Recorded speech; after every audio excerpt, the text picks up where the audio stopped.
Fala galerinha, tudo bem? Bom, voltamos para fazer alguns exercícios agora de propagação do calor, tá bom?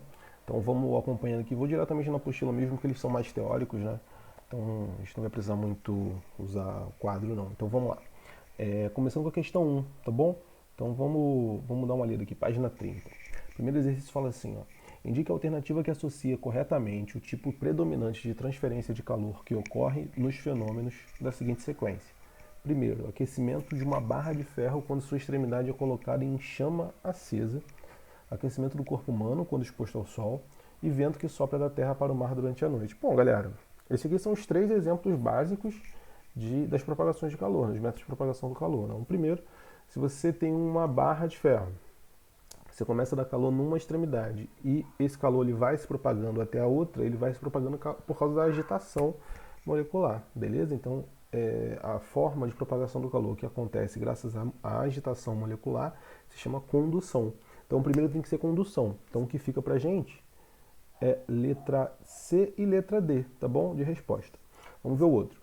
Aquecimento do corpo humano quando exposto ao sol. A gente sabe que entre o sol e a terra existe um espaço de vácuo. Então só tem uma forma de propagar calor no vácuo, que é utilizando a propagação de calor por irradiação.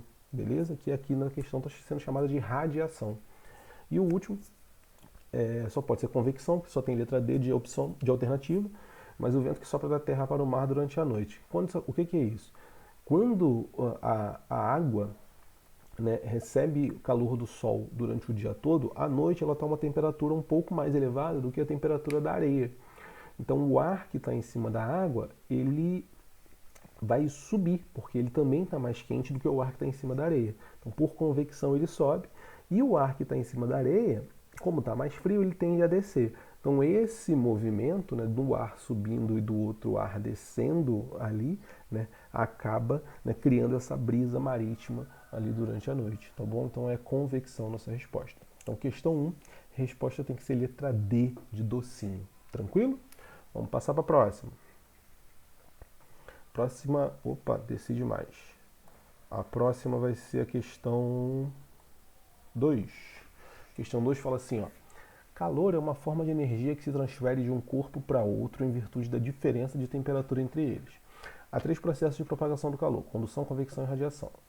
Em relação às transferências de calor, a gente pode afirmar que, a primeira afirmação dele, em dias frios, os pássaros costumam eriçar suas penas, quer dizer, levantar as penas, né, ficar mais fofinhos, para acumular ar entre elas. Nesse caso, o ar acumulado constitui-se um bom isolante térmico, diminuindo as trocas de calor por condução com o ambiente. Correto essa, né? 2. Correntes de convecção na atmosfera costumam ser aproveitadas por aviões planadores e asas delta para ganharem altura. Tais correntes são originadas por diferenças de temperatura entre duas regiões quaisquer da Terra. Você não precisa ter conhecimento sobre avião ou planador, nem asa delta, para responder. Né? O que você precisa pensar é se faz sentido ou não, tá bom? Então, faz sentido ter uma corrente convectiva que suba? Sim, porque o ar quente ele vai subir. Então, se um asa delta estiver ali e pegar esse ar quente subindo, ela vai subir também. Então, aparentemente está correto. 3. As paredes internas das garrafas térmicas são espelhadas com o objetivo de diminuir as trocas de calor por radiação. Também está correto, né? A parede interna tem um espelho ou uma superfície refletora que impede que o calor saia por radiação, por ondas eletromagnéticas. Então, o que tem correto aí? Letra A, né? 1, 2 e 3 são corretos. Tranquilinho? Essa parte é muito teórica, né, galera? Então, acaba sendo mais fácil para a gente resolver. 3. Estufas rurais são áreas limitadas de plantações cobertas por lonas plásticas transparentes que fazem, entre outras coisas, com que a temperatura interna seja superior à externa. Essa aí, galera, eu vou utilizar o quadro aqui porque eu quero desenhar essa história aí dessa estufa, que eu acho que vai ficar um pouco mais claro para vocês, tá bom? Então deixa eu pegar aqui para mostrar, que eu acho que vai ficar melhor. Só espelhar ali que eu tinha esquecido de espelhar, beleza? Então olha só, o que acontece? Uma estufa, ela é construída, para que você consiga manter a temperatura interna mais alta do que a temperatura externa, como ele falou. O meu quadrinho não está espelhando por algum motivo, mas não tem problema não, dá pra gente resolver por aqui mesmo, tá bom?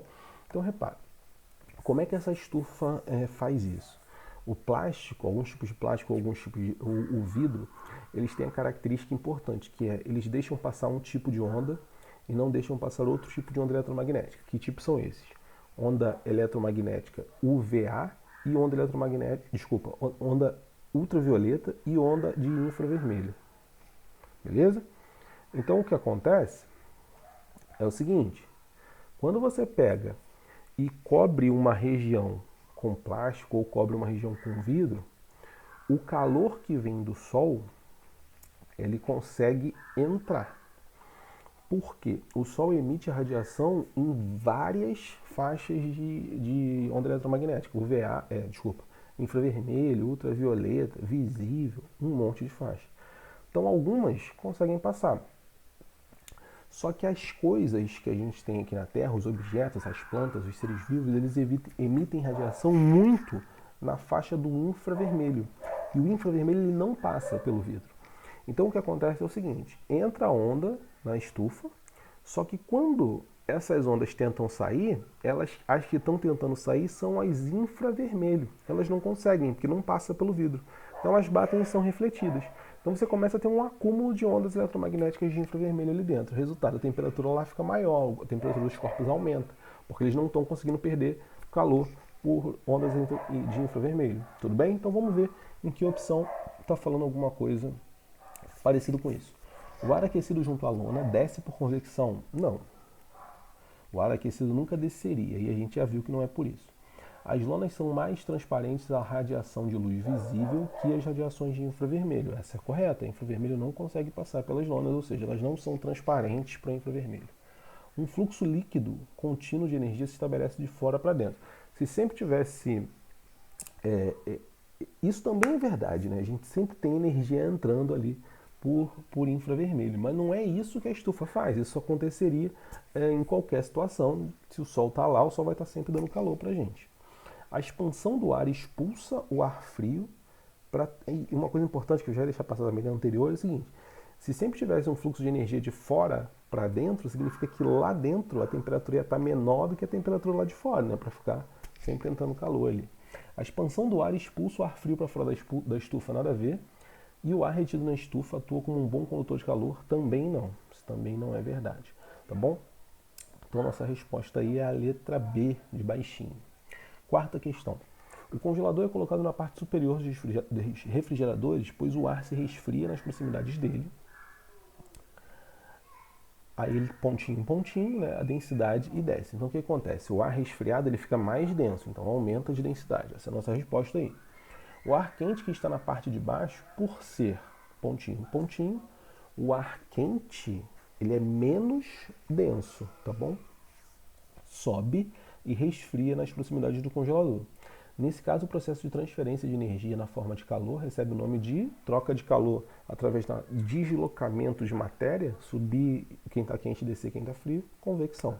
Belezinha? Então minha resposta tem que ser aumenta, menos denso e convecção.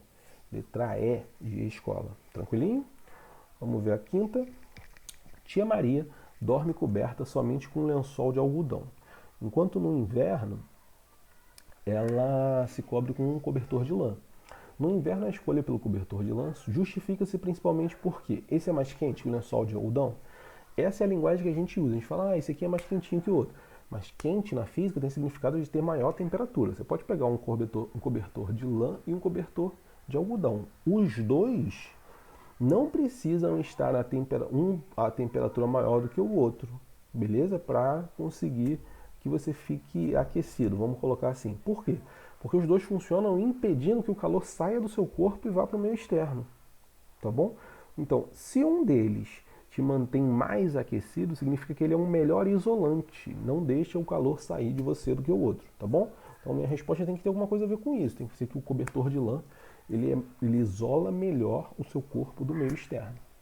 Então, letra A é mais quente, está furada. Letra B é pior transmissor de calor do que o lençol de algodão. Essa é a minha correta. Tudo bem? Então é isso, queridos. Essa parte de propagação do calor, a gente tem muitos exercícios teóricos aí, mas são todos bem tranquilinhos, tá bom? Então é isso, galera. Até a próxima. Próximo vídeo a gente vai falar de gases.